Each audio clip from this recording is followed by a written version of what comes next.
Chair calls Will Moye. Am I saying that right? It's Moye, Chairman, Moye. but that's All right, okay. All right. Will Moye, on behalf of yourself, testifying against the bill. Is that correct? It is. If I can amend that to add, I'm also here on behalf of TTLA. Okay, so Mr. Moye, I've got you here on behalf of self. I have your permission to also testify on behalf of Texas Trial Lawyers Association. You do indeed, and it's appreciated. Okay, and you're registered against the bill. Correct, sir.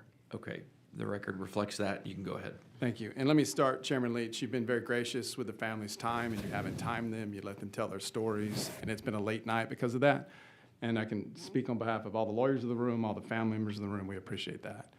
I come from a very unique perspective on this.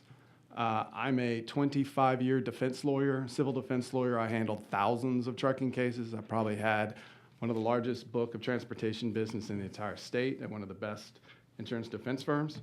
Over the last year, though, I have elected to form a boutique trial practice where I represent plaintiffs. But because of that, I think I can bring some insight to this committee that's unlike anybody else you've heard from and probably will ever hear from. It is not a critique of the bill. It's not a critique of HB 19 that preceded this current format. But I do want to indulge some of the time I have to answer some questions that were implied earlier as what's happening. You know, the trial lawyer in me would give you a trial theme of if it ain't broke, don't fix it.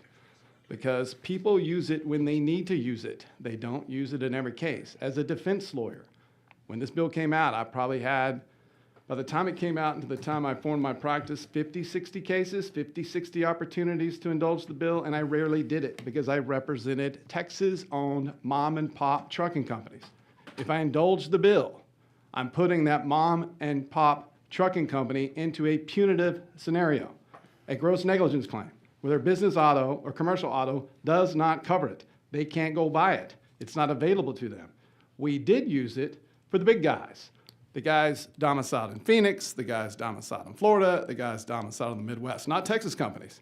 We did it then because I could put them ethically in that second punitive trial because they had punitive cover.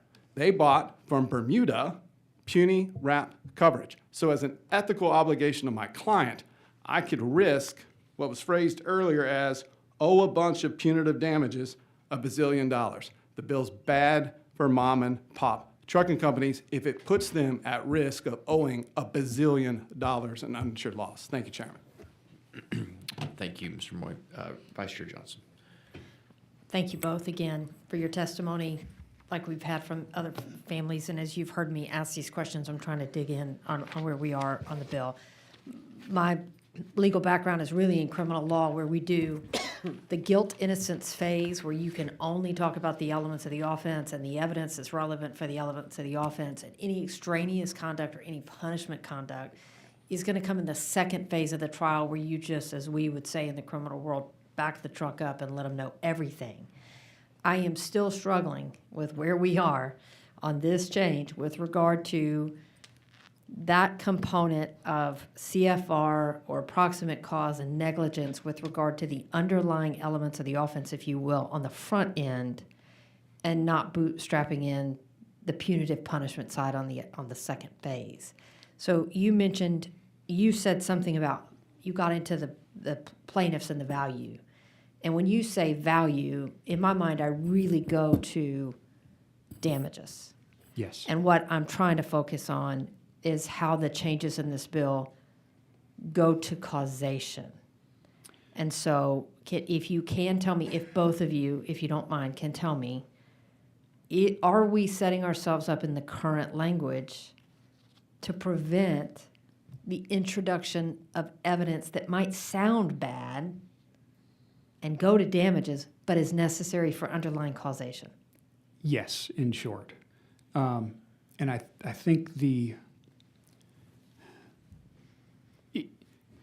sometimes a fact can be both proximate cause and causation, and proximate cause of the incident itself, the wreck, which I refuse to call an accident because there's something that is there that's not an accident, it's an intentional choice.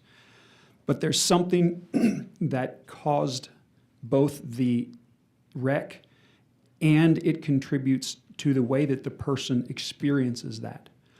If you've got a perfectly healthy guy who's driving down the road, had a great driving record and he just out of the blue has a heart attack, that's going to have a different effect on the victim and their family than it does if it's somebody he's drunk, he's high, he's been tested, and he was the scenario earlier, he's calling saying, hey, I'm tired and drunk, I need a break, and they say, no, deliver it.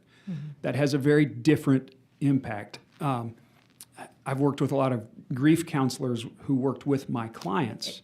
And if you don't mind, I really, Sure, because sure. I know it is late and we got another panel Yeah. to go through. My question is that evidence, the question of, okay, did they just have a heart attack versus this guy had a heart condition and the company knew it and the doctor said, don't drive as much. And I see you nodding your head. Can you answer that for me or help me with that? My belief would be that wouldn't come in under this scenario, under this bill, because it would be a compensatory damage, straight driver on driver. So the jury's going to hear driver on driver. That's the case. Nothing about, did you drug test? Did you put someone on the road in violation of hours? Did you have knowledge that they were a drug abuser? Did they have multiple failed alcohol screens? If I get hit by someone driving a truck who's drunk, it's exactly what counsel said. I have a different emotional damage from that than I did an elderly woman leaving church. It's just the reality of it. One is an accident and one was almost purposeful, if not touching on gross. So yes, I think that in that scenario, that's not coming in. And what we've heard... In which scenario, what's not coming in? The truck company not doing what they should do to make sure they got a right driver on the road. And what we've heard all day Under was... this bill, under as the is bill. written. What we've heard is, well, of course it comes in. What they're doing, though, there's a little bit of mischievous of that, because that's mischief, because it comes in number 2, but it doesn't come in number 1. So this global concept of if it comes in, when it comes in, that's not in the first trial. That's in the second trial. And that's a fundamental problem with the bill. And so in my criminal world, if you don't get past the first trial, you don't get to the second trial. And that's what I'm asking you guys, which are you telling me that by barring some of this stuff into the second phase, we may never get there? I think that's right. You saw the comparative scenarios earlier. They'll never know the truck company was involved because they can't submit them. And then this RTP scenario, well, they're an empty chair. They don't have a lawyer blaming anybody. So the truck company is going to skate at trial. The jury's not going to have an opportunity to know all the facts. There won't be a second trial because there wasn't a fair trial the first time around. Okay, thank you. Thank you. Members, any other questions? Chairman Dutton. Thank you, Mr. Moore. And I just want to be sure I heard you right. For clients that you have like this, you would rather them be in the first part of the trial because you can get insurance for that. 2 reasons, and not my current clients, my former clients. Former clients, yes. 2 reasons. 1, yes, I will have insurance, both general liability or commercial auto liability or business auto is going to cover the risk, cover the driver, cover the company, cover that incident. If there's a gross claim, I'm not bifurcating it because 1, I don't want to run the risk of an uncovered claim. I got a better chance of dealing with the system to get the gross case kicked out in the system in the first claim and not just waiting to go freely on the second claim. And equally important, with the lawyers in this room, when I was a defense lawyer, I wasn't trying it twice, Right. ever. All right, thanks. That's Thank what you. I thought you said. So in a situation where a driver of a truck is drunk behind the wheel, causes a wreck, and in discovery you find out that the company did in fact have a policy that they enforced that did not allow their drivers to drive intoxicated or under the influence behind the wheel. In fact, they'd fired drivers for that in the past, let's say. Do you still bring them in? Do I bring in, I'm sorry. Do you in that case, what do you do? Do you say, well, the company's not at fault there, so we're not going to sue them? The question was, I didn't The understand company, the question. the company had a policy that drivers can't drink. The company Got it. enforced that policy. The company did everything right, but driver decided to drink and get behind the wheel of the truck owned by the company in the course and scope of employment, but the trucking company did everything right. I'm trying to figure out a situation in which trucking company does everything right, could not have done anything more. I got that. My answer to that question, I'm not evading it, is the likelihood the truck company was sued at the beginning before we learned those facts would result not in me not suing the truck company, it would result in me non-suing the trucking company because I don't need the trucking company there because I got the driver. If the driver's insured through the business auto policy and I can go to trial against the driver and I can get a fine against the driver and the trucking company's clean, then I don't need him there anyway. But I think that's a rather unique scenario. And I tried as many trucking cases as a defendant, probably anybody in the state, and I tried some doozies. And it's a situation that I always liked trying the case for the driver because juries can relate to that. Somebody's putting food on the table. It was the big company that I was always kind of mindful of having in my case as a defendant. But as a plaintiff, look, I don't sue people for sport. I'll sue them when I think I've got a credible investigation to bring them in the case. If they didn't do anything wrong, as a lawyer, I'll non-suit them. I wish more lawyers would like you. I know it's late, I'll be brief. Yeah, I mean, the fact is that not all lawyers are like you and are not as you just described. And good companies are getting My sued husband's like that. and dragged through lawsuits and paying settlements because their insurance companies do not let them consent to go take these cases to trial. They're doing everything right. They're trying their best to do everything right, and they are not the proximate cause of the accident, and they're getting dragged into these lawsuits and in many cases getting poured out. Can I offer one scenario that you, Chairman, you might not be aware of? I've had many cases where the insurance company wasn't the one selling the case. It was the policyholder, the insured, saying, you have to settle this case because I've got some bad facts that are punitive facts and I don't have insurance coverage. So the concept that it's always the insurance company minus a consent provision that's making these trucking companies settle, I can tell you from my experience, having more work than anybody in the state of Texas on this stuff, in the Lloyd's market in London, in Bermuda, and domestically on excess, surplus lines, and primary, it happened all the time where a motor carrier said, settle this case because I don't have punitive damages.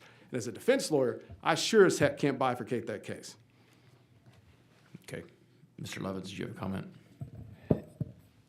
As a strategic matter on the plaintiff's side, when I sue a company and I find out they're one of those that dotted their I's and crossed their T's, the last thing I want to do is drag them in front of a jury because a jury smells that out in a nanosecond. And then that kills the rest. It kills all the good parts of my case. When I hear about, they're coming in trying to demonize us. Well, if you don't want to be demonized, act in a safe and proper manner. And the jury will sniff that out like that. They're incredibly smart on sniffing that out. And they will punish a plaintiff, really the plaintiff's lawyer, who tries to demonize an angelic company. Okay. Members, other questions? All right. Thank you. Thanks to each of you. And Ashley, I'm very sorry for your loss. Thank you for being here. Okay, the final panel will be Hunter Kraft, Amy Bolding, Brett Taylor, and Candace Chalker. If anyone else wishes to testify on, for, or against House